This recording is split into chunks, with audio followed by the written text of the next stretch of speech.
amanu taqullaha haqqa tuqatih wa la tamutunna illa wa antum muslimun.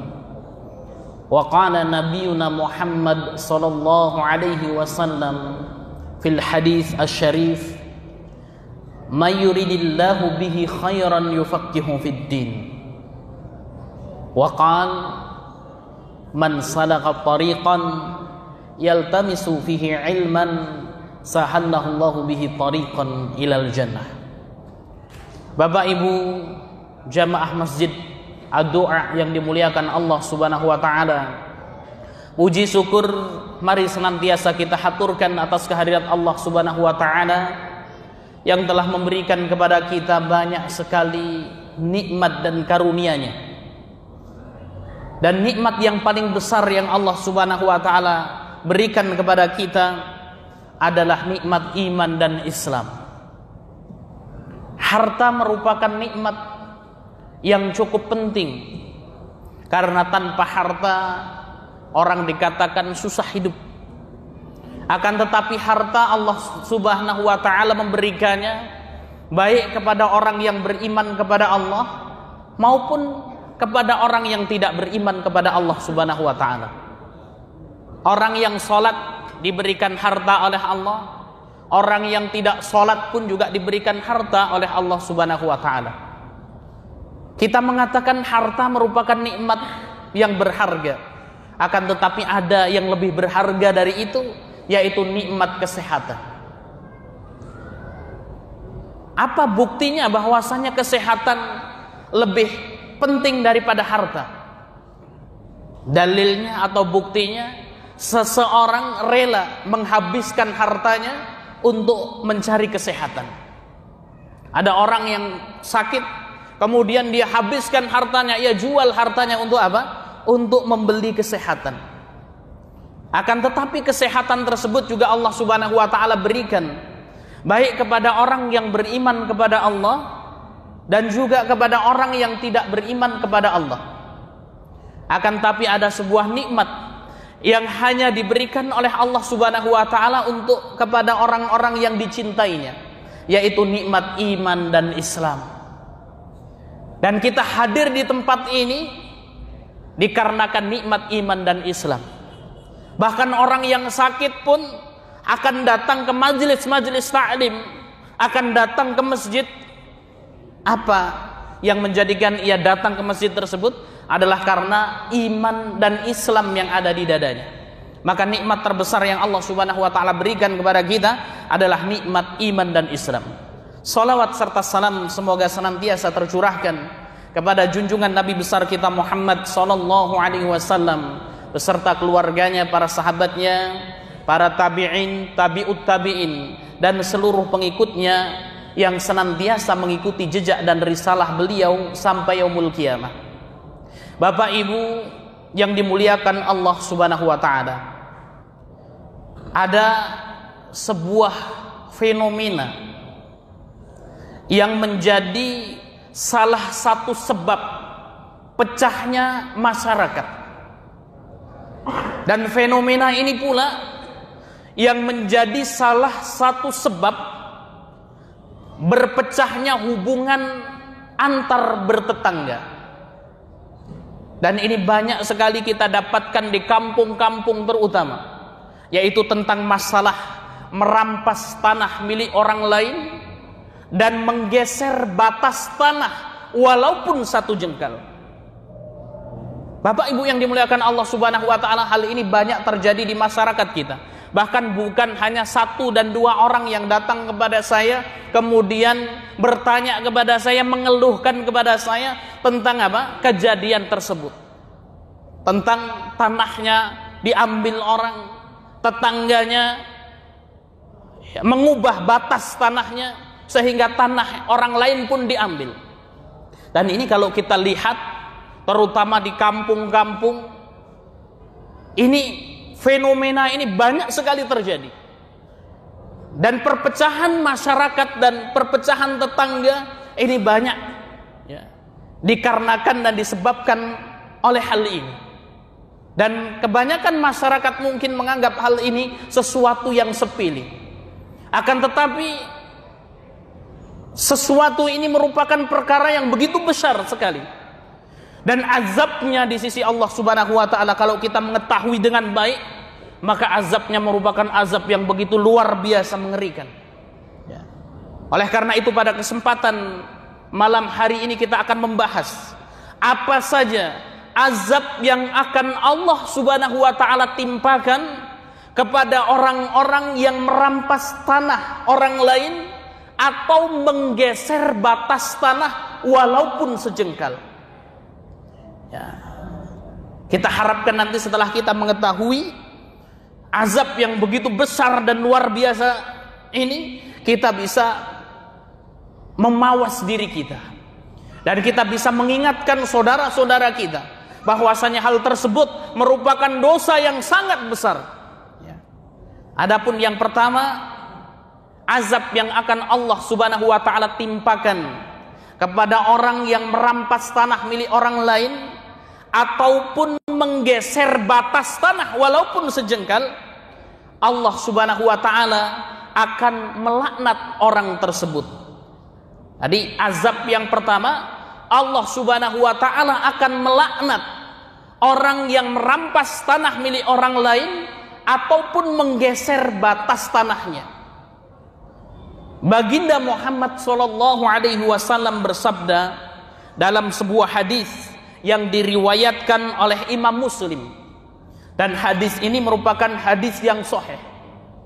Baginda Muhammad sallallahu alaihi wasallam bersabda, la'anallah man ghayyara manaral ardi, yang artinya Allah Subhanahu wa taala melaknat man ghayyara manaral ardi, melaknat orang-orang yang menggeser batas tanahnya.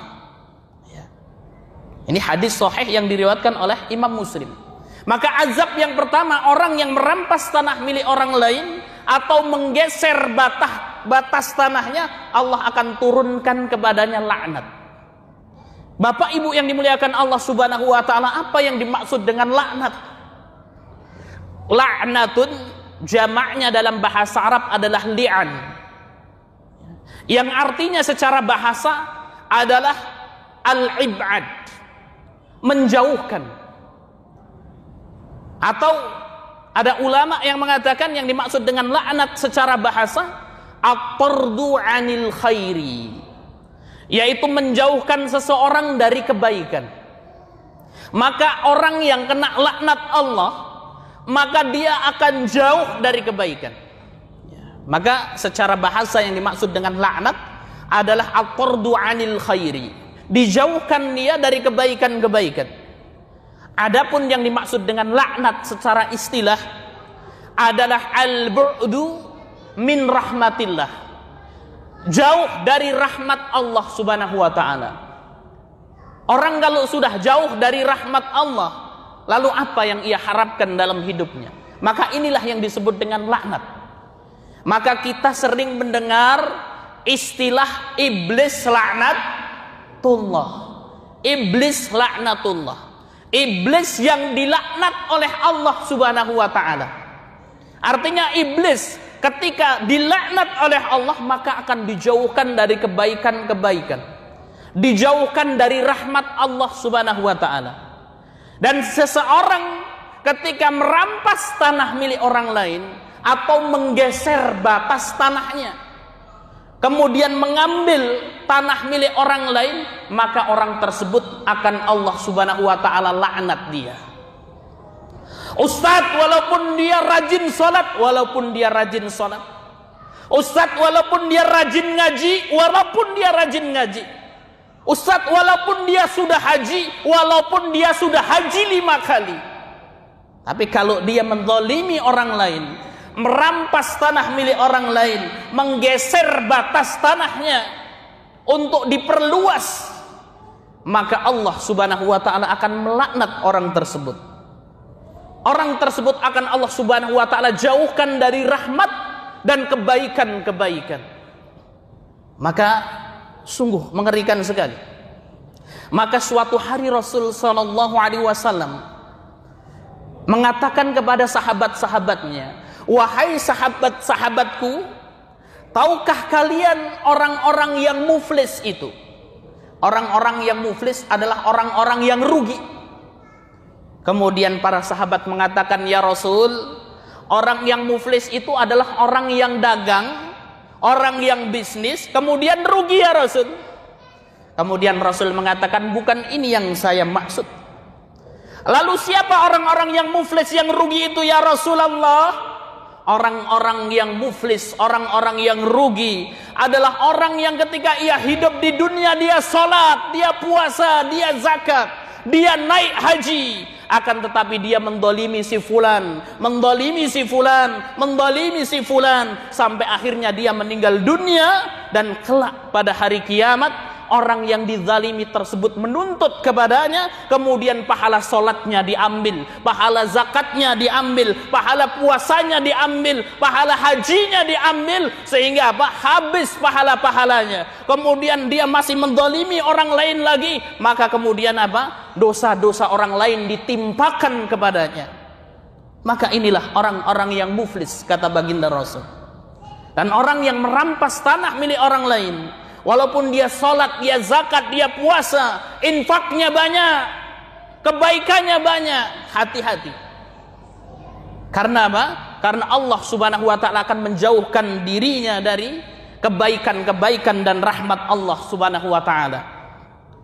Kemudian azab yang kedua, Allah subhanahu wa ta'ala akan mengalungkan pada perampas tanah di lehernya 7 lapis bumi. Ya.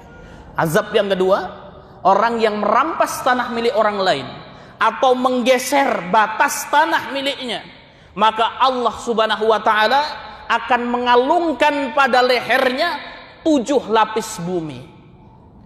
Rasul sallallahu alaihi wasallam bersabda dalam hadis yang diriwayatkan oleh muttafaqun alaih. Ustaz, sahih enggak hadisnya? Kalau hadis Muslim, Bukhari itu sahih. Apalagi ini muttafaqun alaih. Itu hadisnya Bukhari dan Muslim dengan jalur periwayatan yang sama. Maka hadisnya sahih. Rasul sallallahu alaihi wasallam bersabda, "Man dhalama qida shibrin minal ardi tawaqahu min sab'i aradin." Kata Rasul, "Man dhalama qida shibrin minal ardi." Siapa saja, kata baginda Muhammad, yang berbuat zalim qida shibrin minal ardi, dengan merampas atau mengambil tanah orang lain walaupun sejengkal. Qida shibrin itu adalah walaupun sejengkal. Ya. Maka kata baginda Muhammad, tuwiqahu min sab'i aradin, maka kelak ketika dia mati, ketika dia meninggal dunia, Allah subhanahu wa ta'ala akan mengkalungkan pada lehernya 7 lapis bumi. Ya. Bapak ibu yang dimuliakan Allah subhanahu wa ta'ala, dalam hadis ini jelas sekali disebutkan qida shibrin minal ard, merampas sejengkal tanah. Ini tidak disebutkan 10 meter tanah atau 5 meter tanah atau 1 meter tanah, tidak. Shida kibrin minal ard, akan tapi sejengkal tanah saja.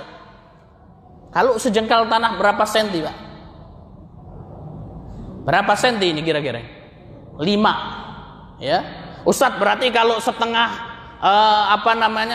setengah kilan gitu, kalau orang Jawa ngatakan boleh Ustadz, dikit aja, nggak ada qida shibrin, nggak ada 1 jengkal. Kalau setengah jengkal boleh berarti Pak Ustadz? Ya, sama, tidak boleh. Walaupun sejengkal saja, maka apa? Allah subhanahu wa ta'ala akan mengkalungkan pada perampas tanah tersebut pada hari kiamat 7 lapis bumi. Merebut tanah orang sejengkal, Pak. Ketika dia mati, maka apa? Allah langsung akan mengkalungkan pada orang tersebut 7 lapis bumi. Ya. Kita bisa bayangkan kalau ada orang, ya, kemudian apa? Ada sebuah karung yang besar, kemudian diisi batu yang banyak itu karung, kemudian dikasih tali, dikasih tambang, dikalungkan pada leher orang tersebut, apa yang terjadi, Pak?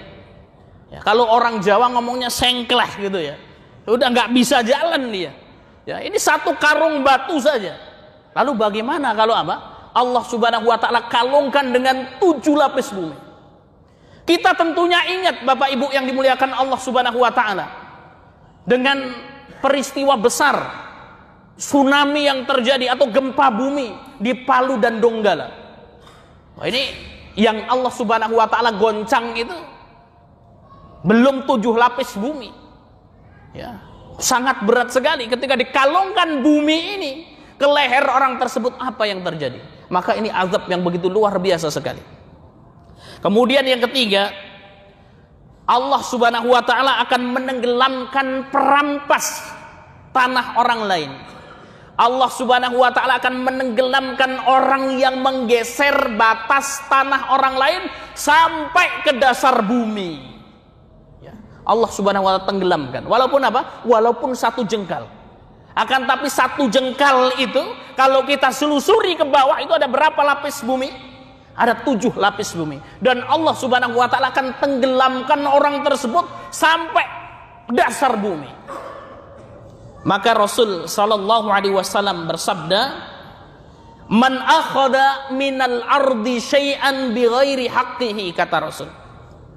Man akhadha, barang siapa yang mengambil tanah milik orang lain, syai'an, disebutkan syai'an. Syai'an itu artinya di sini adalah walaupun sedikit. Ya. Mengambil tanah milik orang lain walaupun sedikit, kata Rasul. Ya. Maka khusifa lahu bihi yaumal qiyamah ila sab'i aradin. Maka Allah Subhanahu wa taala pada hari kiamat kelak akan menenggelamkan orang tersebut sampai ke dasar bumi. Ya. Jadi bagaimana kondisinya orang yang ditenggelamkan oleh Allah ke dasar bumi? Kalau tadi kita sebutkan, kita ingat dengan peristiwa tsunami yang terjadi pada tahun berapa, Pak? 2000 berapa? Lupa. 2016 ya Mas. Itu bagaimana ketika tsunami itu dengan air yang begitu besar kemudian menghancurkan kota Aceh itu. Ditenggelamkan oleh Allah Subhanahu wa taala. Rumah-rumah, nyawa, berapa nyawa yang hilang. Kemudian kita tadi ingat bagaimana peristiwa yang terjadi di Palu dan Donggala. Itu apa? Rumah-rumah Allah Subhanahu wa taala tenggelamkan ke bumi. Dan itu yang bergeser hanya lapisan bumi saja. Belum sampai ke dasar bumi yang 7 itu. Lalu bagaimana ketika 1 orang kemudian Allah Subhanahu wa taala tenggelamkan dia ke dasar bumi yang paling dalam? Mungkin Bapak Ibu yang dimuliakan Allah Subhanahu wa taala, kalau ada di hadapan kita kemudian orang yang tenggelam di sungai, bagaimana kondisi orang tersebut? Pasti dia akan berteriak, dia akan meminta tolong kalau dia tidak bisa berenang. Ya, kemudian bagaimana kondisinya ketika orang tersebut tenggelam? Ya, kondisinya pasti sangat sulit sekali. Atau ketika kita melihat orang, ada seseorang yang kita pegang kepalanya, kemudian setelah itu kita masukkan ke bak mandi itu yang berisi air. Ya. Ini kalau bahasa Jawa ini didelepno gitu ya Pak ya. Ya. Lalu bagaimana yang akan terjadi kondisinya? Pasti apa? Begitu memberontak dia. Dia ingin keluar dari situasi yang begitu sulit tersebut. Dan ini Allah Subhanahu wa taala akan menenggelamkan orang-orang yang merampas tanah milik orang lain atau menggeser batas tanahnya, ditenggelamkan bukan di air. Akan tapi Allah Subhanahu wa taala akan tenggelamkan ke dasar bumi. Ditenggelamkan oleh Allah Subhanahu wa taala, tembus lapis bumi yang pertama, ditenggelamkan lagi, tembus lapis bumi yang kedua, tembus lapis bumi yang ketiga, terus sampai lapis bumi yang ke-7. Maka akan hancur itu seluruh tubuhnya. Dan ini merupakan sebuah kondisi yang begitu mengerikan sekali. Dan itu Allah Subhanahu wa taala timpakan kepada orang-orang yang merampas tanah milik orang lain ataupun menggeser batas tanah walaupun sejengkal. Bapak Ibu yang dimuliakan Allah Subhanahu wa taala, kemudian azab yang keempat, orang yang merampas tanah milik orang lain itu merupakan sebuah kezaliman. Dan Allah Subhanahu wa taala akan menyiapkan bagi orang-orang yang zalim neraka jahanam. Maka Allah Subhanahu wa taala berfirman dalam surat As-Saffat ayat yang ke-22 sampai ke-23. Bismillahirrahmanirrahim. Uhsyurul ladzina zalamu wa aswajahum wa ma kanu ya'buduna min dunillah fahduhum ila siratil jahim. Kata Allah Subhanahu wa taala, uhsyurul ladzina zalamu, kumpulkanlah orang-orang yang berbuat zalim, wa aswajahum, dan teman-teman sejawat mereka. Maka para ulama di sini mengatakan yang dimaksud orang-orang yang zalim yang dikumpulkan di sini adalah orang-orang yang mensekutukan Allah Subhanahu wa taala. Orang-orang yang berbuat kesyirikan kepada Allah Subhanahu wa taala. Dan juga orang-orang yang melakukan perbuatan-perbuatan dosa. Ya. Dan merampas tanah milik orang lain itu merupakan dosa besar. Karena ciri-ciri bahwasanya dosa tersebut merupakan dosa besar adalah apa? Allah Subhanahu wa taala melaknat orang tersebut. Ya. Maka dalam hadis yang pertama sudah kita sebutkan, la'anallah, Allah melaknat man ghayaral manaral ardi, orang-orang yang menggeser tanah mereka. Maka merampas tanah milik orang lain atau menggeser batas tanahnya walaupun sejengkal, itu merupakan sebuah dosa besar. Dan itu merupakan sebuah kezaliman di mana Allah Subhanahu wa taala akan mengumpulkan orang-orang yang zalim. Ya. Kemudian apa? Di sebuah neraka, fahduhum ila siratil jahim, dan tunjukkanlah mereka, giringlah orang-orang yang zalim itu ke neraka jahanam. Bapak Ibu yang dimuliakan Allah Subhanahu wa taala, suatu hari malaikat Jibril alaihi salam turun menemui baginda Rasul sallallahu alaihi wasallam. Kemudian malaikat Jibril mengabarkan kepada baginda Nabi tentang neraka jahanam. Kemudian Jibril mengatakan, "Ya Rasulullah, neraka jahanam itu warnanya asalnya merah. Seperti api-api kita, warnanya merah, Bapak Ibu. Kemudian Allah Subhanahu wa taala membakarnya selama 1000 tahun sehingga warnanya menjadi putih. Kemudian Allah membakarnya lagi selama 1000 tahun hingga warnanya menjadi hitam." Ya, jadi api neraka itu warnanya merah, dibakar 1000 tahun jadi putih warnanya, dibakar lagi 1000 tahun sampai hitam. Dan tidaklah apa? Orang dilempar dalam neraka jahanam tersebut melainkan langsung otaknya akan mendidih. Karena saking panasnya. Disebutkan Bapak Ibu yang dimuliakan Allah dalam hadis, seandainya neraka jahanam itu berlubang sebesar 1 lubang jarum. Jadi kalau neraka jahanam itu bocor, Bapak Ibu yang dimuliakan Allah, berlubang sebesar 1 lubang jarum, maka niscaya seluruh muka bumi ini akan hancur lebur. Ya. Lalu bagaimana ketika seorang yang dimasukkan dan dilemparkan ke neraka jahanam tersebut? Ya, mau jadi seperti apa? Ya. Dan ini Allah Subhanahu wa taala siapkan bagi orang-orang yang berbuat zalim. Orang-orang yang mensekutukan Allah Subhanahu wa taala, orang-orang yang melakukan perbuatan dosa, orang-orang yang menzalimi saudaranya, termasuk di dalamnya adalah orang-orang yang merampas tanah milik orang lain atau mengubah batas tanahnya. Ya. Bapak Ibu yang dimuliakan Allah Subhanahu wa taala, kita masuk kepada azab yang kelima. Merampas tanah. Sudah kita ketahui bersama bahwasanya merampas tanah itu merupakan sebuah kezaliman. Dan orang yang berbuat zalim pasti akan mendapatkan doa dari orang yang dizalimi. Ya. Kita mendengar ya, ada ulama ketika dizalimi ya, kemudian apa? Ya, setelah itu dia mendoakan kebaikan. Ya. Tapi ini 1001. Ya. Ada seorang ulama di pasar kemudian dicuri barangnya. Ya, kemudian setelah itu mengatakan apa? Sudah. Ya, semudah-mudahan bermanfaat uangnya bagi pencuri tersebut. Mungkin butuh. Ya. Ini orang seperti ini 1001, Bapak Ibu yang dimuliakan Allah. Ya, kalau orang pada umumnya kalau dizalimi bagaimana, Pak? Ya, pasti dia apa? Pasti dia akan mendoakan. Ya. Dan kalau yang didoakan baik, alhamdulillah. Tapi kalau didoakan adalah doa-doa keburukan, ini yang begitu mengerikan sekali. Ya. Dan orang terkadang apa?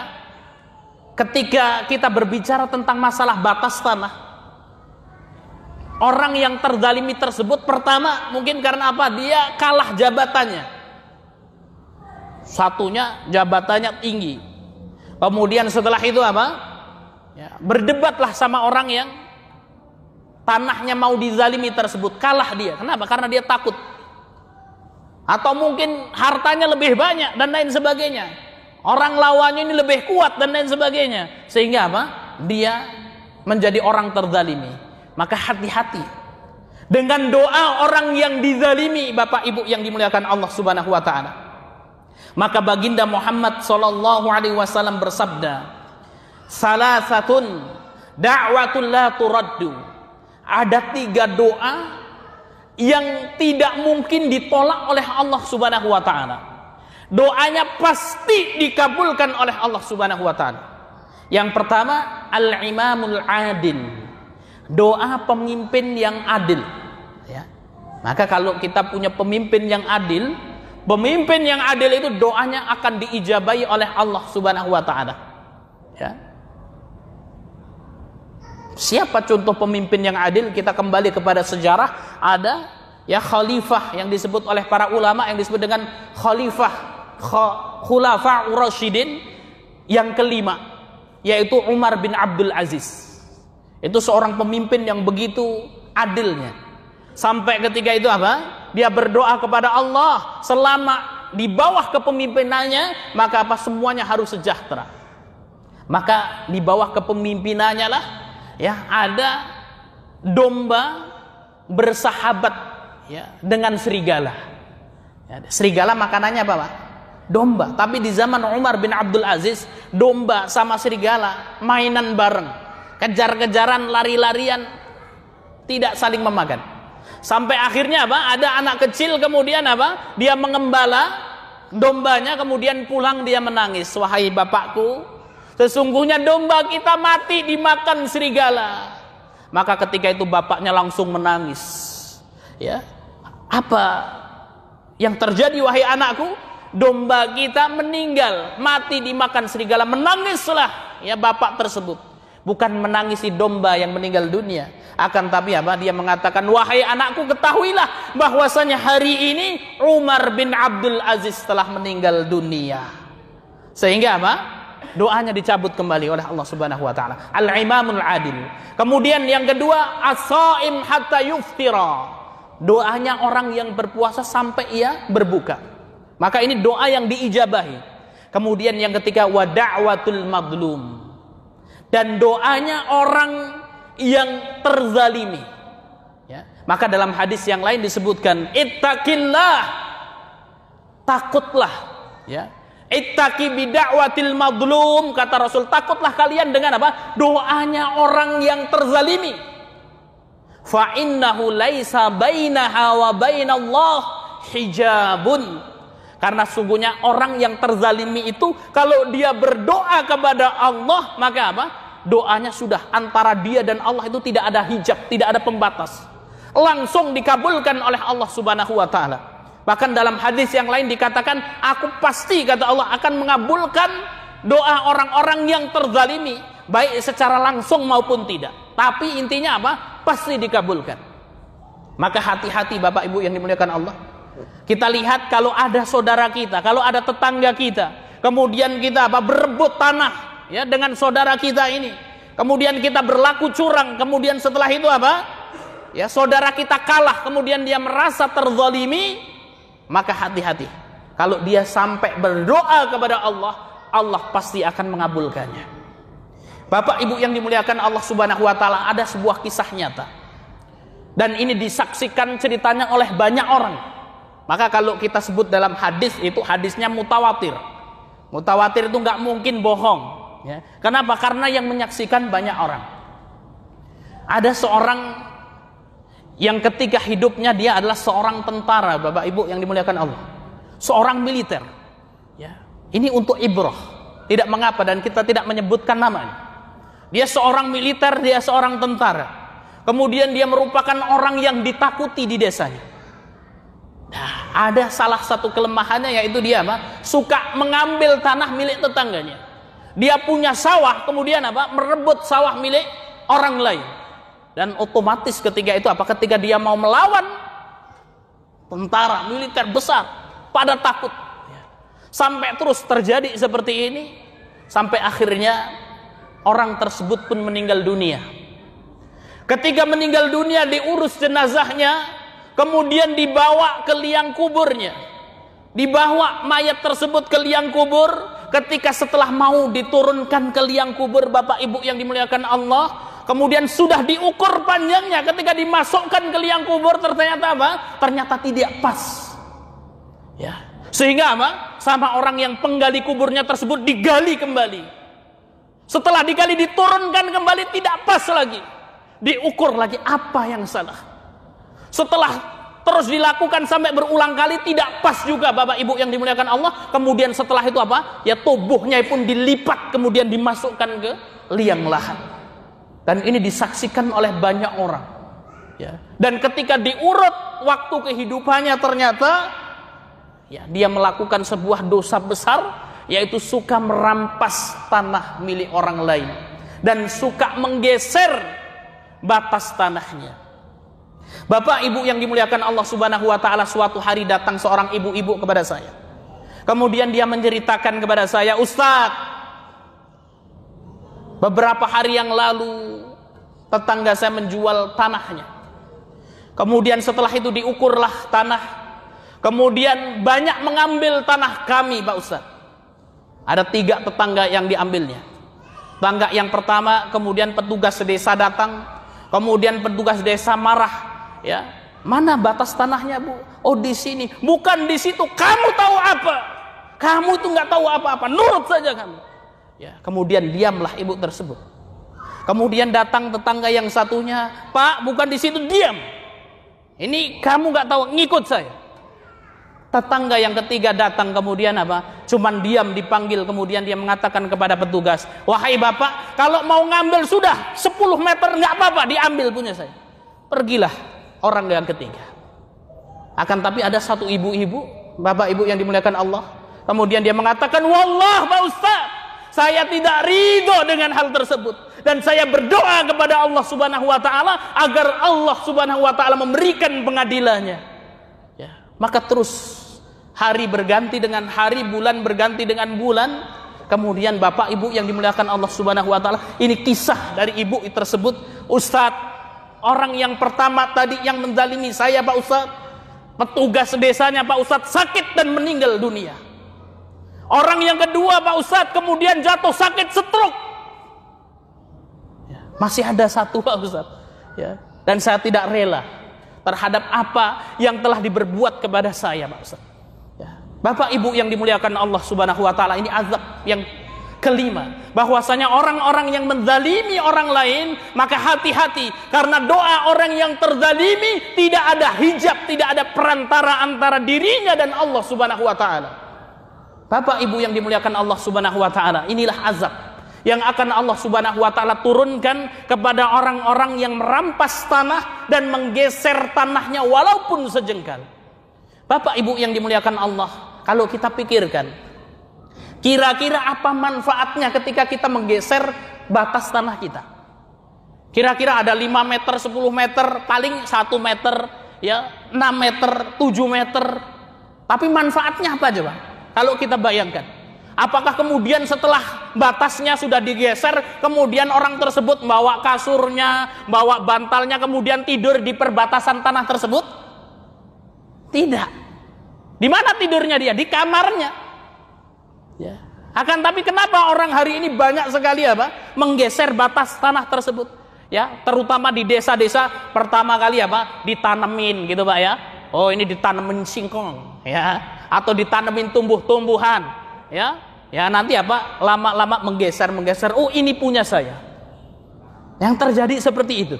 Ya. Padahal ini apa? Setan itu betul-betul cantik bermain di dalam hati manusia, Bapak Ibu yang dimuliakan Allah. Manfaatnya tidak ada, akan tapi apa? Begitu menggodanya setan ini. Ya, karena apa? Karena azabnya itu begitu luar biasa sekali. Yang pertama, dia akan dilaknat oleh Allah Subhanahu wa taala. Kemudian yang kedua, Allah Subhanahu wa taala akan mengkalungkan kepada orang-orang yang merampas tanah, yaitu dengan 7 lapis bumi. Kemudian yang ketiga, Allah Subhanahu wa taala akan menenggelamkan orang yang merampas tanah dan menggeser batas tanah orang lain sampai ke dasar bumi. Kemudian yang keempat, Allah Subhanahu wa taala akan menyiapkan bagi orang-orang yang merampas tanah orang lain dengan neraka jahanam. Kemudian yang kelima, orang yang merampas tanah dan menggeser batas tanah orang lain akan mendapatkan doa dari orang yang dizalimi tersebut. Setan pintar bermain cantik ini. Ya, padahal apa? Manfaatnya tidak ada. Ya, akan tapi hari ini sering terjadi di masyarakat seperti ini. Ya, oleh karena itu Bapak Ibu yang dimuliakan Allah Subhanahu wa taala, penting bagi saya. Ya, penting sekali saya sampaikan pada kesempatan majelis kali ini. Bapak Ibu yang dimuliakan Allah, kira-kira kasihan enggak kalau kita melihat tetangga kita mendapatkan azab ini? Kasihan. Oleh karena itu di sini saya mengingatkan, bagi Bapak Ibu sekalian yang punya tanah, maka segera ya tanahnya diurus sertifikatnya. Tanahnya diurus sertifikatnya. Ini untuk apa? Untuk melindungi, menjaga hak kita dan menjaga saudara kita. Ya, pernah Bu, ada sebuah kisah ya. Bapak-bapak ketika itu apa? Sudah masuk isya Pak ya. Kita lanjutkan sedikit ceritanya. Ya, ketika itu apa? Bapak-bapak tersebut ya didatangi oleh tetangganya. Kemudian dia mengatakan, wahai bapak, bahwasanya apa? Batas tanah saya ini ke sini. Tanahmu itu masih milik saya. Ya. Sampai akhirnya kemudian apa? Ya, tanah tersebut ya sudah dibangun sebuah rumah seperti ini. Kemudian setelah itu ngotot ya bapak yang menggugat tadi ini. Batas tanah saya sampai sini. Ya. Kemudian apa? Niatnya ingin memperluas tanah dia. Kemudian setelah itu tunggu saja Pak, tunggu sebentar. Insya Allah nanti saya akan apa? Datang lagi ke sini, kita ketemuan di sini. Pulanglah bapak tersebut yang digugat. Akan tapi di rumahnya dia sudah punya sertifikat tanah, kemudian datang, dibawa sertifikatnya. Lihat Pak, silahkan diukur. Ketika diukur ternyata apa? Rumah keponakan dia, pondasinya masuk punya bapak yang digugat tersebut. Nih lihat, ponakan antum, ya tanahnya, pondasinya masuk ke tempat kami. Tapi tidak apa-apa, sudah. Ya kita ikhlaskan. Ya, oleh karena itu apa penting sekali Bapak Ibu yang dimuliakan Allah ya untuk menjaga ya hak kita, maka buat sertifikat tanah. Ya, buat sertifikat tanah itu lebih aman untuk menjaga diri kita dan untuk menjaga apa orang lain agar tidak apa mendapatkan azab yang begitu mengerikan ini. Demikian Bapak Ibu yang dimuliakan Allah Subhanahu wa taala yang bisa kita sampaikan, yang mudah-mudahan bermanfaat dan memberikan wawasan bagi kita, memberikan peringatan bagi diri saya dan kepada Bapak Ibu sekalian. Ya, kita akhiri ya majelis kita dengan lafaz hamdalah dan doa kafaratul majlis. Alhamdulillahirabbil alamin. Subhanakallahumma wa bihamdika asyhadu an la ilaha illa anta astaghfiruka wa atubu ilaik. Wal akhiru wassalamu alaikum warahmatullahi wabarakatuh. Kisah inspiratif, hukum Islam, adab seorang muslim, tata cara beribadah, amalan kehidupan, motivasi sukses dan cara bisnis, parenting Islam dan samawa.